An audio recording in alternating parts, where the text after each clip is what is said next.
Reading from Bhagavad Gita as it is, chapter 18, text 55. Bhaktya mam abhijanati yavan yaschasmi tatvataha tato mam tatvato gyatva vishate tad anantaram. One can understand me as I am, as the Supreme Personality of Godhead, only by devotional service. And when one is in full consciousness of me, by such devotion, he can enter into the kingdom of God. So Krishna is telling how we can understand him. We are always trying to use our mental speculation. God is like this, God is like that. He must be like this, he must be like that. We try to fit God in our tiny, limited brains. But Krishna is saying one can understand me only by bhakti, only by devotional service. And when one engages in full, pure devotional service, fully conscious of him, one can enter into the spiritual world. The Supreme Personality of Godhead Krishna and his plenary portions cannot be understood by mental speculation nor by the non-devotees. If anyone wants to understand the Supreme Personality of Godhead, he has to take to pure devotional service under the guidance of a pure devotee.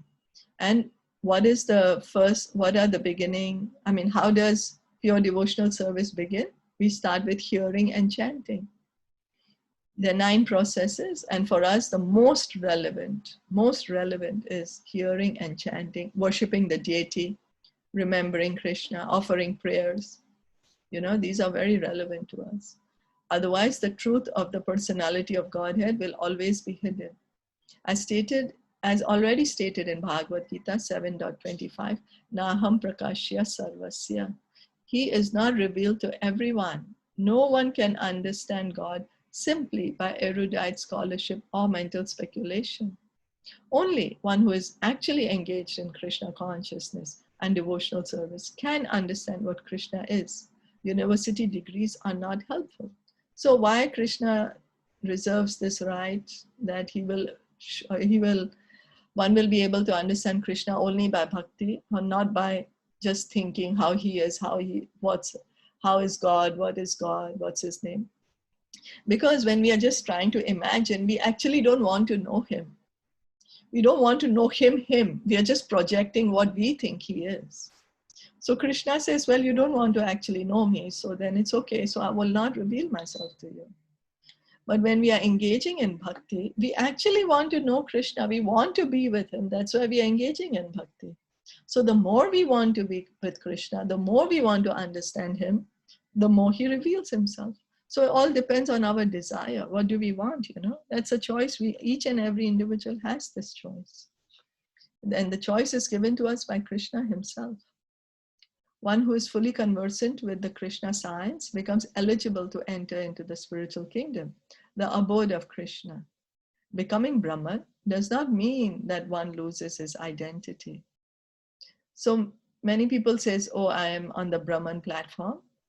But it doesn't mean they stop to being an individual. They're still individual. Brahman means, okay, we are realized that I'm the soul, that I'm Satchidananda, that I'm not this body. But we are still an individual. Devotional service is there. And as long as devotional service exists, there must be God, the devotee, and the process of devotional service. Such knowledge is never vanquished, even after liberation. So many people think, oh, liberation means going inside the divine light and sitting there and doing nothing. No, liberation actually means that we are truly situated in our original form. We are liberated from the wrong mentality that I'm the body. We are liberated from the wrong mentality that I'm God. And we are situated in our true consciousness. I'm an eternal servant of Krishna. And so what do we do in that true consciousness? We engage in devotional service. Liberation involves getting free from the concept of material life. In spiritual life, the same distinction is there. The same individuality is there, but in pure Krishna consciousness.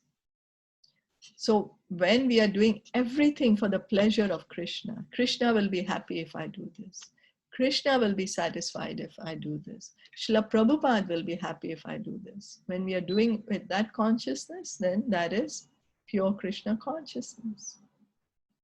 One should not mistakenly think that the word Vishate enters into me supports the monist theory that one becomes homogeneous with the impersonal Brahman. No, Vishate means that one can enter into the abode of the Supreme Lord in one's individuality to engage in his association and render service unto him. So Vishate doesn't mean that one enters into the divine light and mixes with the light and becomes light and our soul does not exist anymore. No. It means that we are entering into a spiritual planet. It's not that when we are going to another country, say from Taiwan, if I'm going to America, that I will stop being myself and I will merge into the American soil and become nothing, or the American air. No, I'll still remain an individual there. I will still have my activities. For instance, a green bird enters a green tree, not to become one with the tree, but to enjoy the fruits of the tree. So when we are seeing, it's not that we can't see the bird. If we can't see the bird because it's green color and the tree is also green color, we say, oh, the bird became the tree now. The bird does not exist anymore and he's merged inside the tree. No, it's just because they both are green, we are not able to see them, but the bird is still there on the tree and he's eating the fruits of the tree. Impersonalists generally give the example of a river flowing into the ocean and merging. This may be a source of happiness for the impersonalist, but the personalist keeps his personal individuality like an aquatic in the ocean. We find so many living entities within the ocean if we go deep. Surface acquaintance with the ocean is not sufficient. One must have complete knowledge of the aquatics living in the ocean depths. So the impersonalists say, oh, the river goes into the ocean and then there is no difference between the river and the ocean.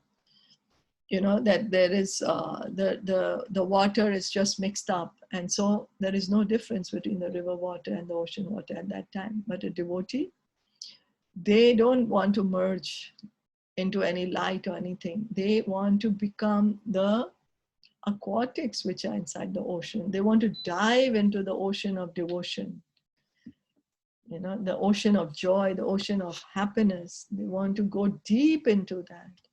There are so many aquatics living there. And also we are conscious, you know, we are not unconscious like water, right? I mean, we are conscious living entities. How can we destroy consciousness? So this example doesn't make sense because like so many of, there's some example also the impersonalists give that you take a piece of paper and then you tear it and make it into so many small bits. And so the original paper is not there anymore. And the paper is divided into so many bits. And so because Krishna has expanded himself into so many bits, so the original form, the personal form of Krishna does not exist anymore because he's expanded into so many parts.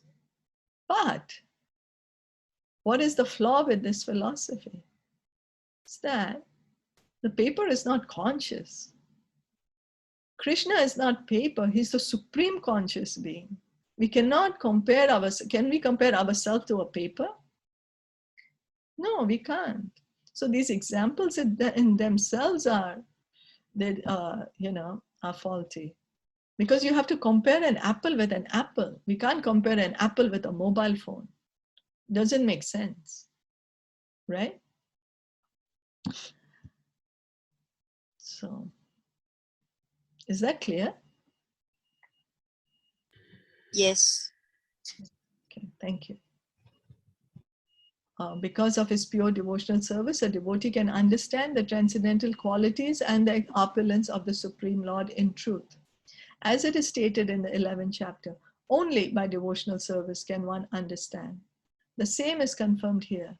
One can understand the Supreme Personality of Godhead by devotional service and enter into his kingdom. So if we want to go back home, back to Godhead, we should engage in bhakti. And that's the way Krishna is saying that you can come back home. Just engage in bhakti. After attainment of the Brahma-Bhuta stage of freedom from material conceptions, devotional service begins by one's hearing about the Lord. When one hears about the Supreme Lord, automatically the Brahma Bhuta stage develops, and material contamination, greediness, and lust for sense enjoyment disappears. So bhakti is not with the modes.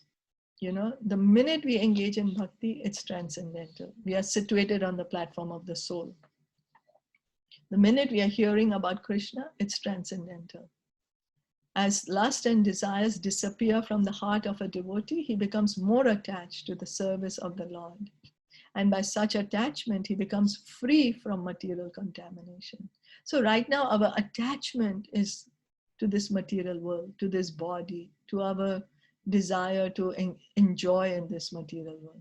But the more we hear, you just need to hear and chant and hear and chant. The more we hear and chant, all this lust and desires, this unnecessary attachments, unnecessary contaminations, they go away. And we will become attached to the Lord, to be with Krishna, to engage in loving service with Krishna. In that state of life, he can understand the Supreme Lord. This is the statement of Srimad Bhagavatam also. After liberation, the process of bhakti or transcendental service continues. The Vedanta Sutra 4.1.12 confirms this. Aprayana tatrapi hi drishtam. This means that after liberation, the process of devotional service continues. It's not that when we get liberated, we are going to do nothing, just sleep in the divine light and do nothing there.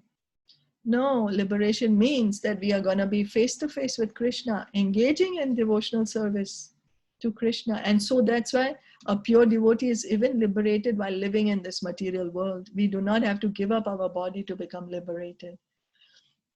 Liberated means we are engaging in pure devotional service, that whatever I'm acting, whatever I'm thinking, whatever I'm doing, whatever I'm speaking is for the service of Krishna, is for the pleasure of Krishna and the devotees.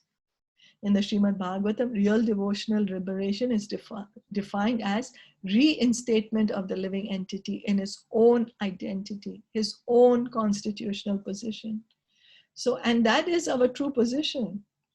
Right now we are thinking, why shall I be a servant of Krishna? I will do whatever I want to do. If I serve him, I will not enjoy, I will suffer, and he will be the only enjoyer. And that is our artificial position.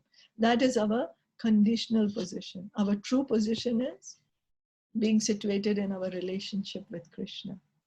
The constitutional position is already explained. Every living entity is a part and parcel, fragmental portion of the Supreme Lord. Therefore, his constitutional position is to serve. After liberation, this service is never stopped. Actual liberation is getting free from misconceptions of life. So when we get liberated from thinking that we are this body and we act as we are as the soul, part and parcel of Krishna, that is really liberation. Is that okay? Yes, all clear. Okay, thank you. Thank you. Stop here for today. Bhagavad Gita ki jai, Srila Prabhupada Ki jai.